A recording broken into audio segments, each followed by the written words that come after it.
Nós temos muitas histórias para contar sobre a pandemia. E o ano que vem, nós vamos fazer assim.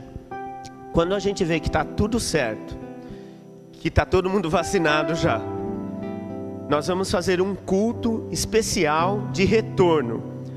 Vai ser telefonado, as secretárias vão telefonar para todo mundo, para confirmar se todo mundo pode vir no mesmo culto. Pessoal da manhã e pessoal da noite, no mesmo culto aqui.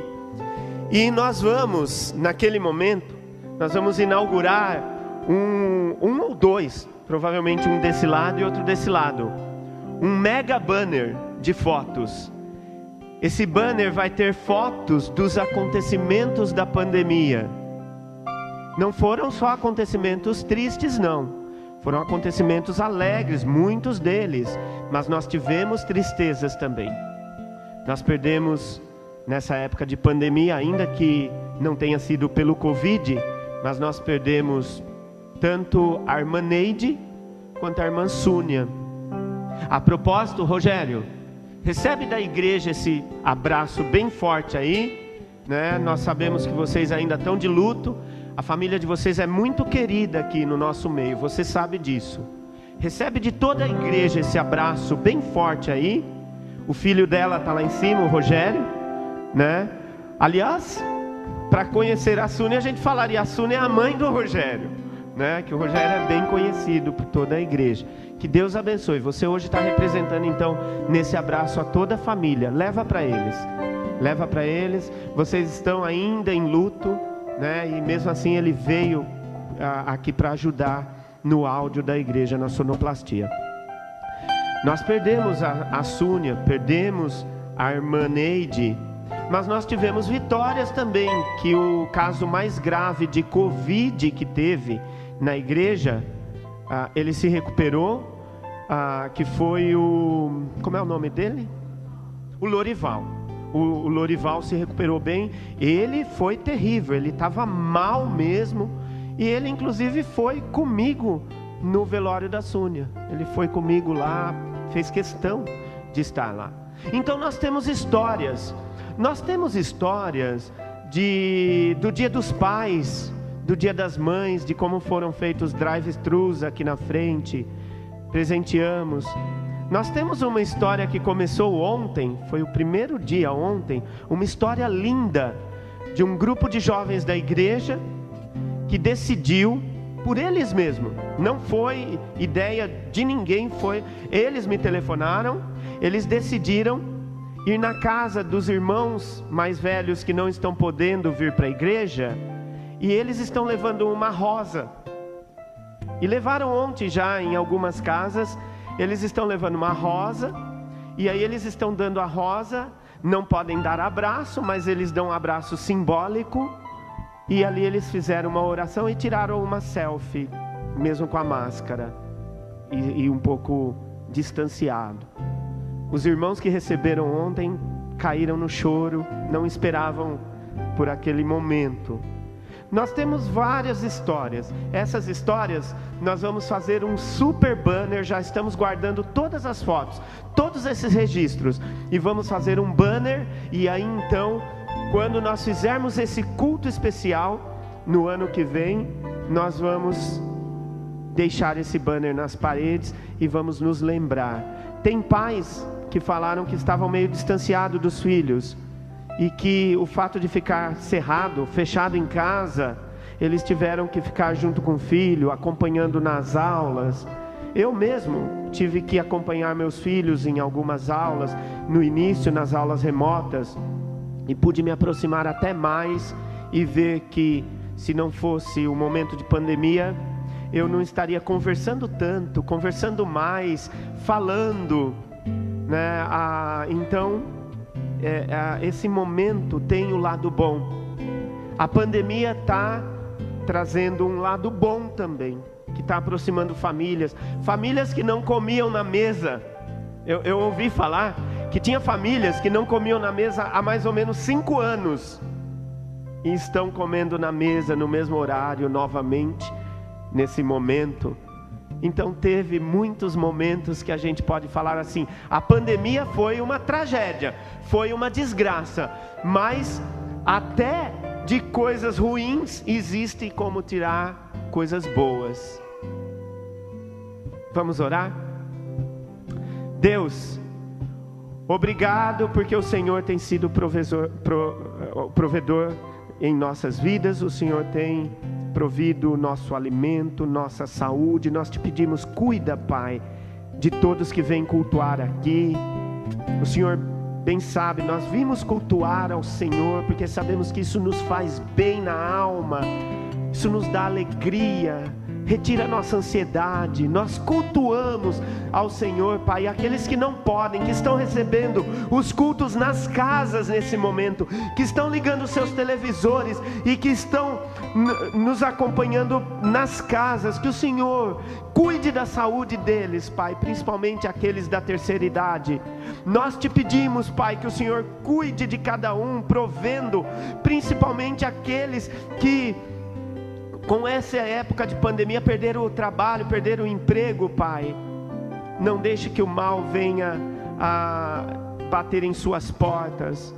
Dê a provisão, Pai. Não deixe que o medo venha a tomar conta deles.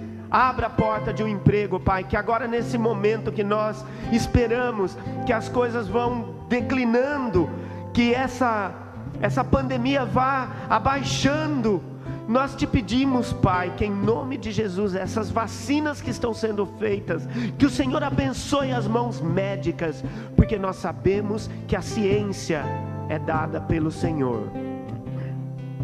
Nós te agradecemos em nome de Jesus, e o que nos resta é louvar ao Senhor. Amém. Vamos louvar ao Senhor? Eu sou grato por tudo que tenho, o tesouro maior deste mundo me foi dado como herança eterna, maior prova de um amor tão profundo.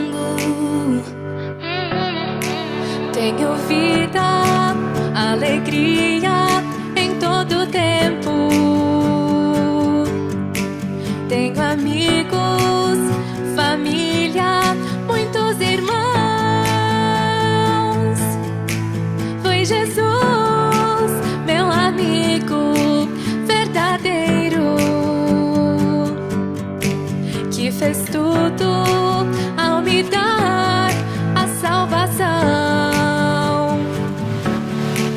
Louvar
Meus irmãos, Mateus capítulo 6, nós vamos ler do versículo 20, o versículo 24. Nós vamos ler um versículo. É o versículo 24 que diz assim, Mateus 6, 24. Acompanhem comigo aí. Ninguém pode servir a dois senhores, porque ou há de aborrecer-se de um e amar o outro, ou se devotará a um e desprezará o outro. Não podeis servir a Deus e às riquezas. Eu vou ler novamente, que esse versículo é muito forte. Ninguém pode servir a dois senhores, porque há de odiar um e amar ao outro, ou se dedicará a um e desprezará o outro. Não podeis servir a Deus e a Mamon, está em algumas traduções. Mamon era o deus do dinheiro. Mamon era o deus das riquezas. Então tem essas diferenças dos deuses, os deuses pagãos. E Mamon era um deus pagão, que era o deus do dinheiro e das riquezas. Na realidade, quando nós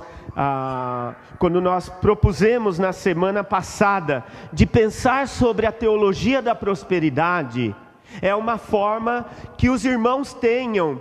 Eu empreendi em trazer doutrina para os irmãos. Por que eu quis trazer nesse momento? Porque eu vejo que é um momento que nós estamos assistindo mais palavra de Deus pela TV. Estamos acompanhando mais cultos, e alguns deles são bons mesmo. Alguns deles são palavras de peso, que nos abençoa. Mas está vindo uma leva de teologia da prosperidade muito grande. Está acontecendo que tem nesse lado de trigo, está vindo muito joio. Muita teologia da prosperidade, muita ideia errada de quem é Deus. Fala-se muito de dinheiro, e dinheiro, e dinheiro, e dinheiro, e dinheiro. E não é assim. Meus irmãos, é com muito carinho no coração que eu tenho preparado durante a semana, para que os irmãos recebam como doutrina forte, para que ninguém vos engane. Para que quando vocês ouvirem alguém falando, você fala, isso é teologia da prosperidade. Isso não me atinge. Isso daí é teologia da prosperidade. Eu não vou aceitar essa ideia. Vejam bem, a palavra prosperidade, ela existe na Bíblia. A palavra prosperidade não é um palavrão, não é uma palavra amaldiçoada. A palavra prosperidade é boa. E nós queremos prosperidade. Não tem um, a não ser que seja louco, doido, que vai falar, não, eu quero ser pobre mesmo, pastor. Eu quero ser paupérrimo. Eu quero sofrer. Eu quero não conseguir pagar minha conta no meio do mês. E para poder depender de Deus, eu quero ter uma vida de pobreza. Eu tenho um voto de pobreza. Ninguém está ensinando aqui ninguém a ter voto de pobreza. Pelo contrário, pessoas que muitas vezes se envolvem em suas preguiças, pessoas que muitas vezes se envolvem, como diz lá em Provérbio, que não consegue se levantar da cama no horário certo, pessoas que em suas dívidas para com o trabalho, para suar a camisa, essas pessoas vão indo à bancarrota e vão cada vez perdendo mais em suas vidas. Nós queremos que as pessoas tenham prosperidade, que trabalhem, que suem a camisa, que busquem, que orem, que peçam a Deus para que dê uma vida financeira melhor. Os boa-vidas nunca chegam a nada. Os preguiçosos nunca alcançam nada. Os vagabundos, me perdoem o termo, os vagabundos sempre ficam dependentes mais do que gostariam. Mas as pessoas que se esforçam, que oram, que empreendem, que suam, que almejam, que sonham e que vão adiante, essas pessoas conseguem crescer e ter prosperidade quando pedem a Deus. Portanto, nós não estamos pregando aqui, de maneira nenhuma, nós estamos pregando aqui voto de pobreza. Nós somos contra o voto de pobreza. O voto de pobreza, de maneira nenhuma o voto de pobreza é bênção. Não é isso que nós estamos pregando, que nós estamos propondo. Mas nós estamos, na realidade, dizendo que não podeis servir a dois senhores, porque a teologia da prosperidade, ela prega uma coisa infame. A teologia da prosperidade, ela prega algo que vai na pessoa. Muitas pessoas estão desempregadas, não é porque querem, é porque a vida lhe causou um mal, é porque a sua profissão lhe causou um hiato, e a pessoa, ela tem vontade, ela tem desejo, e aí então quando ouve aquelas pessoas pregando a teologia da prosperidade, a pessoa fica com um peso na consciência e fica pensando, sou eu? Será que sou eu? Então temos que avaliar toda a ideia e a proposta dessa teologia maldita. Essa teologia da prosperidade, ela é diabólica. Ela tira Deus do lugar dele e põe o dinheiro. A teologia da prosperidade, ela mexe com algo que existe em nós, os seres humanos, que é completamente denigrante, é algo completamente vicioso, é ruim, é algo mal que tem intrínseco dentro de nós, que é, muitas vezes, a ambição sem nenhum tipo de parâmetro. A ambição que a pessoa tem, a ambição humana, quando uma pessoa, ela ambiciona ser rica, não tem pessoa que sofra mais.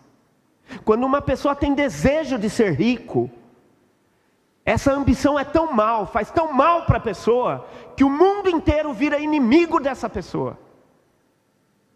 Quando uma pessoa ambiciona ser rico, e na mente dela, no coração e no desejo dessa pessoa, o desejo de ser rico foi incrustado, este tipo de pessoa vira uma pessoa invejosa, uma pessoa má, uma pessoa em que ela não olha mais nada com olhos bons. Então cuidado com esse desejo que a teologia da prosperidade coloca em nós, o desejo de ser rico. E que fique bem explicado que ninguém aqui está pregando, ninguém aqui está propondo o voto de pobreza, não é isso. Mas o desejo de ser rico, ele é diabólico, ele é destrutivo. Quando diz aqui, ninguém pode servir a dois senhores, porque o há de aborrecer-se de um e amar o outro, é que o dinheiro, ele é tão terrível, o dinheiro é tão forte, ele tem um poder tão grande, que o dinheiro tem um poder de Deus. É um poder divino, divino não, porque divino é uma palavra positiva. É um poder extraordinário. É um poder como se o mesmo poder que Deus pode exercer na vida de uma pessoa, pode também o dinheiro exercer na vida de uma pessoa. Assim como uma pessoa acorda pensando em Deus, uma pessoa pode acordar pensando em dinheiro, pensando nas riquezas. Assim como uma pessoa dorme pensando em Deus, uma pessoa pode dormir pensando em riquezas. E quando uma pessoa empreende ficar rico, essa pessoa sofre. Tem pessoas por aí, tinha os quadrinhos do Tio Patinhas. O Tio Patinhas era interessante, ele sofria demais, porque ele só sabia economizar e guardar, mas ele não sabia gastar. Pode ver. Uma pessoa tem que aprender também o momento certo e correto de gastar e não somente de economizar. Morre e fica aí. Só fez para deixar para os outros. A Bíblia fala que é dádiva quando nós gastamos o dinheiro que nós mesmos economizamos. É dádiva, é bênção. Muito bem. Teologia da prosperidade, propriamente dita. Quem foi que é considerado o pai da teologia da prosperidade? O pai da teologia da prosperidade é Kenneth Hagin. Ele é um pastor dos Estados Unidos, é o pai da teologia da prosperidade, Kenneth Hagin. Esse pastor, ele já morreu, Ele pregava que a pessoa, ela tem que ser próspera. Ela tem que ser próspera e, portanto, Deus nos chamou para ser ricos. Ele usava até termos bíblicos do Antigo Testamento e fazia interpretações dizendo que nós fomos chamados para ser cabeça da sociedade, não cauda. Nós somos chamados como crentes para ser líderes e chefes e diretores e presidentes e não funcionários. Ele tinha essa ideia. Então a teologia da prosperidade, ela, neste pastor que pastoreou nos Estados Unidos e a igreja dele começou a explodir, ele começou a declarar que o ser humano, ele tinha sido criado por Deus para ser rico. Essa era a colocação dele. Ainda o Kenneth Hagin, esse pastor, ele colocava que a pessoa, quando ela exerce a fé, no exercer a fé, a pessoa pela fé, ela começa a declarar coisas, e essas coisas vêm a acontecer, porque ela declara com fé. Precisa declarar com fé, precisa falar com fé, ter fé, insistir, e a pessoa acaba obtendo aquilo, porque ela de tanto falar, Deus acaba abençoando. Essa ideia de declarar o que se fala, de declarar coisas positivas, tem um nome, chama-se confissão positiva.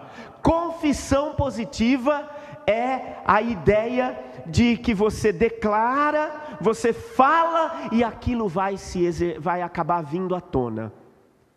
Você fala, eu já vi pessoas da teologia da prosperidade, que fala que quando você quer uma casa, você tem que ir lá na casa, na frente daquela casa, e você olha e você começa a declarar: essa casa vai ser minha em nome de Jesus. Essa casa vai ser minha em nome de Jesus. E você declara, e você sonha, e você pensa, e você ora, e você pede. E aí então, porque você está falando, aliás, a confissão positiva, eu estou falando errado. Não fala essa casa vai ser minha. A confissão positiva, ela ensina que você declara que já é tua. É isso que a confissão positiva ensina. Você fala: essa casa é minha em nome de Jesus. Aí se mora uma família lá, coitado, Jesus vai ter que tirar ele, mandar embora, despejar, porque você está declarando, e você tem fé, e é tua. Então Jesus tem que fazer, porque Ele prometeu. Isso é uma deturpação do Evangelho. Primeiro, que quando nós damos poder às palavras dessa forma, saiu até um livro nessa época, que o título do livro é Há Poder em Suas Palavras. Tem que tomar cuidado com essas interpretações do há poder em suas palavras. Realmente, nós temos que tomar cuidado como falamos com as pessoas. A confissão positiva, ela declara que a pessoa tem poder, quase que dá a condição de Deus para a pessoa.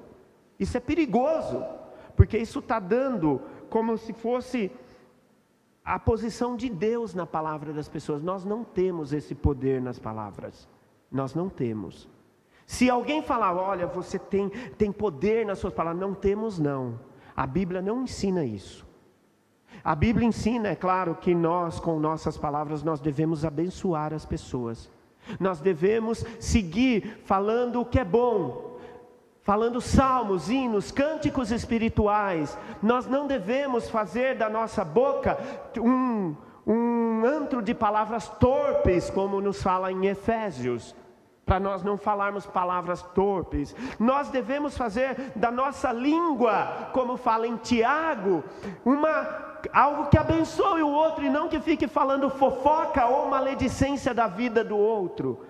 As nossas palavras devem ser boas, mas dizer que nossas palavras há poder de chegar: esse carro é meu, esse carro já é meu em nome de Jesus, esse carro é meu em nome de Jesus, Senhor, eu quero esse carro, o Senhor me prometeu e eu estou com fé, e o Senhor tem que me dar porque Ele é meu, porque eu tenho fé, eu quero. parece criança birrenta. E não é isso que o Evangelho nos ensina. Fujam desse tipo de ensinamento.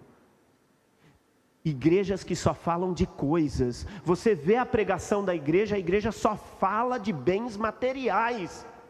A igreja fala de 10.000 bens materiais e uma vez de Jesus. Igreja só fala de dinheiro, de dinheiro. Você vai nessas igrejas, o momento de dízimo e oferta é metade do culto. Só fica falando de dinheiro, dinheiro, dinheiro. Tem que tomar muito cuidado com esses tipos de igreja. A confissão positiva, ela fala que você dizendo, você declarando, Deus vai acabar fazendo porque a tua fé conquistou. Sigam comigo. Se eu falar algo e eu tenho fé, e a minha fé é tão grande que ela conquistou aquilo que eu quero, eu então posso dizer que o mérito é meu, não é de Deus. Eu conquistei porque a fé é minha. E nós vimos domingo passado que nem a fé é minha, a fé é dada por Deus. Quando diz lá em Efésios capítulo 2, versículo 8, pela graça sois salvos, por meio da fé. E esta fé não vem de vós, ela é dom de Deus, não vem das obras, para que ninguém se glorie. É o que é falado em Efésios capítulo 2, versículo 8. Pela graça sois salvos por meio da fé. E isso não vem de vós, é dom de Deus. Não vem das obras, para que ninguém se glorie, para que ninguém fala, eu consegui pela fé. Pela fé eu consegui isso, pela fé eu consegui aquilo, que nada. Foi Deus quem me deu pela graça, porque Ele quis. Porque eu não sou bom, a minha fé não é grande dessa forma não. Quando nós falamos, existem erros existentes nesta teologia, porque os que têm uma fé fraca e negativa, não vão obter bênção. Eles falam assim, se você tem fé fraca e negativa, você não vai obter a bênção, ao passo que o que tem fé forte e positiva, ele vai obter a bênção. Quando uma igreja ensina isso aos seus fiéis, uma igreja está aguçando a ambição dos fiéis. Igreja, ela tem que ensinar humildade, ela tem que ensinar contra o pecado. Igreja tem que nos ensinar a que nós consigamos ter poder sobre os vícios das nossas entranhas. E a ambição é um vício das nossas entranhas. Nós temos que controlar a ambição que há dentro de nós, porque a ambição que há dentro de nós, quando ela é solta, nós começamos a querer o que é do vizinho e não é nosso. Nós começamos a querer que o vizinho se dê bem mal para que eu possa ser melhor e mostrar para ele como eu sou melhor que ele. Então, nós devemos orar a Deus sim, quando queremos quando precisamos de algo, até mesmo material, mas com muito cuidado, entendendo que Deus vai nos dar mediante a graça dele. Existem muitos erros existentes nas ideias da teologia da prosperidade que contrariam a Bíblia. Um dos grandes erros é que deixa como que a fé, ela é uma palavra mágica.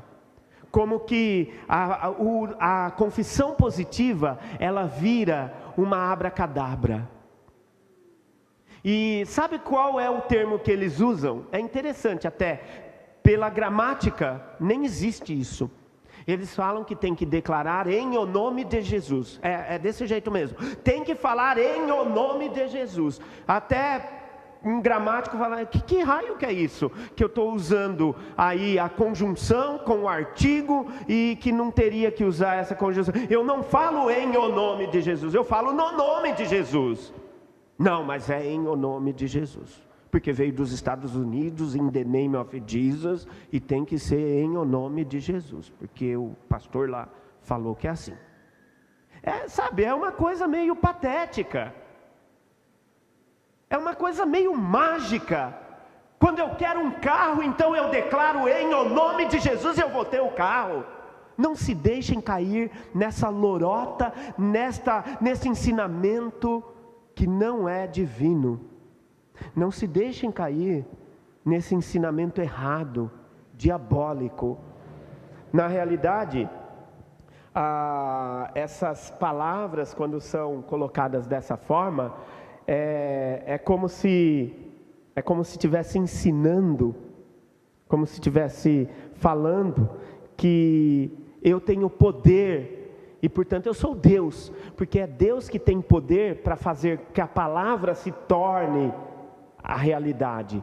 É Deus que faz a palavra se tornar realidade. Lá no Gênesis fala: e disse Deus, haja luz, e houve luz. Só Deus pode fazer com que a declaração se torne realidade. Então, a teologia da prosperidade nos ensina a ser Deus. Quer que nós sejamos como Deus. Isso é uma afronta contra o nosso Deus. Jesus Cristo, sabe o que ele diz? Ele fala assim: o Filho do Homem não tem nem travesseiro. É isso que Jesus fala lá. Ele fala: o Filho do Homem não tem nem onde reclinar a cabeça. Que quer dizer, olha, eu não tenho nem travesseiro para dormir, de tão pobre que eu sou. Foi isso que Jesus nos ensina. Jesus fala, ele nos ensina sobre a providência. Então, o que é importante é a providência. A providência, sim, eu tenho que entender que a providência divina é a resposta para nós os crentes. Nós acreditamos na providência divina e não na confissão positiva. A providência divina, ela vem como resposta quando eu preciso de algo, quando eu quero algo. Eu acredito na providência divina. E essa providência divina, lá em Mateus, quando nós lemos em Mateus, no capítulo 25, quando fala: não andeis preocupados quanto ao comer, quanto ao beber. Não andeis preocupados quanto ao vestir.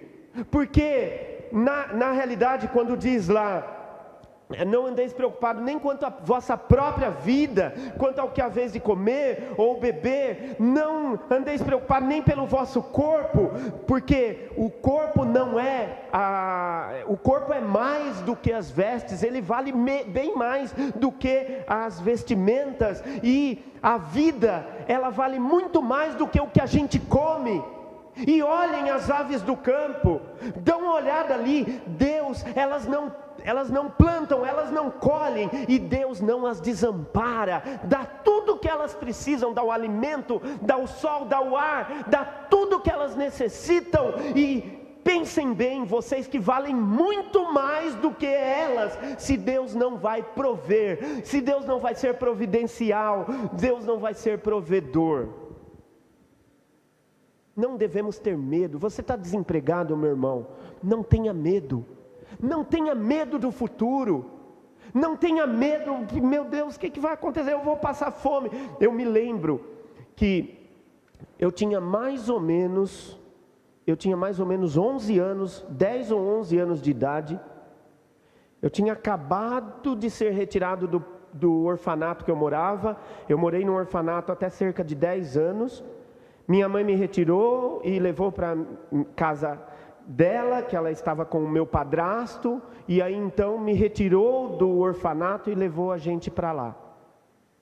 Teve um momento que meu padrasto ficou desempregado.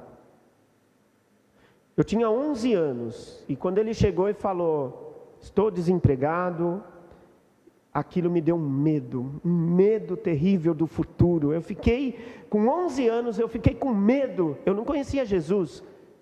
Eu fui conhecer Jesus com 18 para 19 anos. Eu fiquei com muito medo do futuro. Eu fiquei com muito medo de passar fome. Eu pensava de novo, eu não dormia direito, com 11 anos. E agora? Meu padrasto está desempregado. Com 18 anos eu conhecia Jesus e com 19 eu fui mandado embora. Fiquei desempregado e eu pagava o aluguel da minha mãe de casa. Eu que pagava o aluguel, eles se separaram e eu estava ali, arrimo de família. Com 19 anos pagando aluguel, eu fui mandado embora. Ajudava bem em casa, meu trabalho, vendedor de calçados, era importante. Fui mandado embora e agora? Mas eu já tinha Jesus. Eu não fiquei com medo. Eu pensei, eu fui mandado embora. Senhor, Senhor, eu dependo do Senhor agora. Eu não estou com medo de passar fome, eu não estou com medo de nada, mas eu preciso do Senhor, Pai. Não me desampare, Deus. Eu estou nas mãos do Senhor. Cuida de mim, Pai. E foi a minha primeira experiência de Deus como provedor. Ele não me deixou passar necessidades. Ele proveu. Eu não sei como, mas Ele provia. Chegava na hora, Ele proveu. E nós tivemos sempre a mão dEle provendo ali. A provisão divina, ela é como aquele pai. A provisão divina, Deus é que provê. Não o que a teologia da prosperidade fala. Ela é como aquele pai que vai à feira. Ele vai à feira com o filho e ele enche a sacola de alimentos, de laranja, de limões. Ele enche a sacola de tudo que é tipo de vegetal, de carne. E ele então pega a sacola e o filho do lado dele fala: deixa eu ajudar, pai. E aí ele fala: tá, filho, pega essa alça da sacola aqui. E ele vai indo embora. Ele sabe que é ele que está segurando tudo, mas para que o filho pense que também é útil, que também está ajudando, ele deixa o filho ajudar, segurando uma alça da sacola, mas o peso é ele que está segurando. Deus como provedor, é Ele que está segurando a alça da sacola, não somos nós. Não é o nosso emprego, não é a nossa empresa. A nossa empresa pode ser muito boa, mas no dia que der-lhe na telha, ela nos coloca na porta e nos dá um chute e fala: muito obrigado, não precisamos mais do teu trabalho. Empresa faz isso conosco. Nosso Deus nunca vai fazer isso conosco. Nosso Deus é provedor. Na realidade, quando nós dependemos mesmo do nosso Deus, Ele é aquele Pai, Ele é aquele de quem nós dependemos. Depender de Deus é mostrar que nós somos filhos dEle, filhos queridos. Depender de Deus é entender a provisão. Depender de Deus é mostrar que nós não temos ambições extras, ainda que queremos viver uma vida boa, mas nós temos a dependência de Deus. Então é dele que nós vamos depender. Amém? Você pode dar uma salva de palmas para a gente, com essa salva de palmas nós estamos declarando: Senhor, obrigado. Sabe que é uma moldura essa salva de palmas, e nós encerramos assim: obrigado, Pai. Nós te aplaudimos porque o Senhor tem sido provedor nas nossas vidas. E essa moldura a gente encerra aqui, essa palavra. Vamos orar? Deus, obrigado, Pai. Obrigado porque o Senhor é provedor. O Senhor tem a cada momento, o Senhor tem provido, o Senhor tem nos amparado, Deus. Nós te agradecemos, Pai, porque até a fé na provisão nós precisamos do Senhor. Nós queremos e pedimos que o Senhor seja o dono da nossa vida. Como diz lá na tua palavra, nós não estamos a fim de prata ou ouro, nós não estamos buscando riquezas, mas desde que o Senhor seja a nossa riqueza. Se manifesta, Pai, se manifesta na nossa vida, nos dê segurança, cura a nossa ferida, fecha na nossa alma uma certeza e garantia de que o Senhor é quem provê até mesmo o ar que respiramos, até mesmo a água que bebemos. Nós somos gratos porque sabemos que vem do Senhor. Por isso que nós estamos pedindo, Senhor, proveja tudo o que precisamos, porque nós nos declaramos e nos colocamos nas mãos do Senhor. Enquanto a teologia da prosperidade está declarando esse bem ou aquele bem que já tem, nós declaramos que estamos na presença, no colo do Senhor, na dependência do Senhor. Cuida de nós, Pai. Cuida das nossas dívidas, cuida dos boletos que nós temos que pagar todo início de mês. Cuida da nossa finança, Pai. Cuida de tal forma que nós possamos olhar para o Senhor e falar: obrigado, Pai. Eu não tenho uma vida talvez tão abastada como gostaria de ter, mas não tenho necessidades que não gostaria de ter, Pai. Nos ajuda, Deus. Abre as portas para aqueles que têm passado por dificuldades, o desemprego que pegou algumas famílias aqui de nossa igreja nesta época de pandemia. Abra as portas para que eles possam ver novos empregos.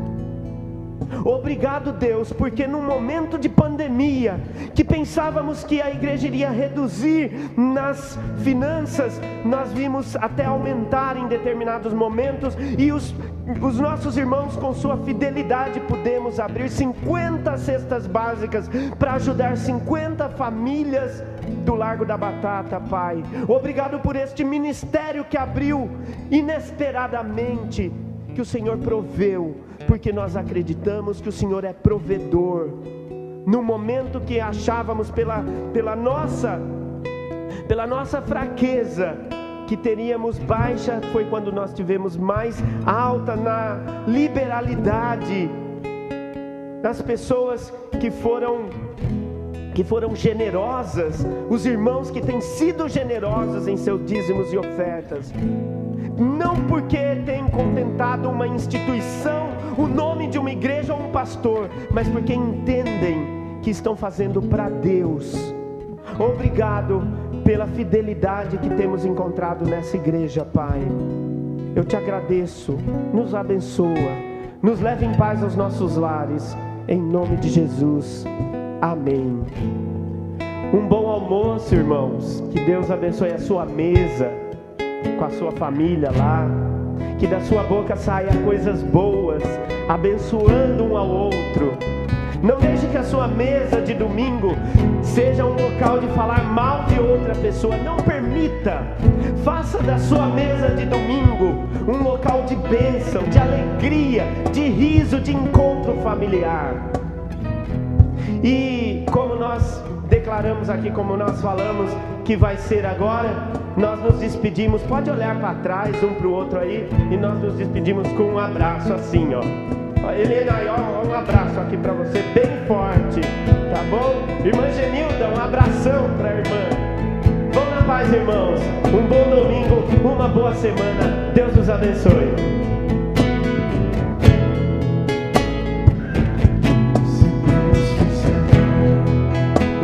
Deus, se não fizer, Ele é Deus.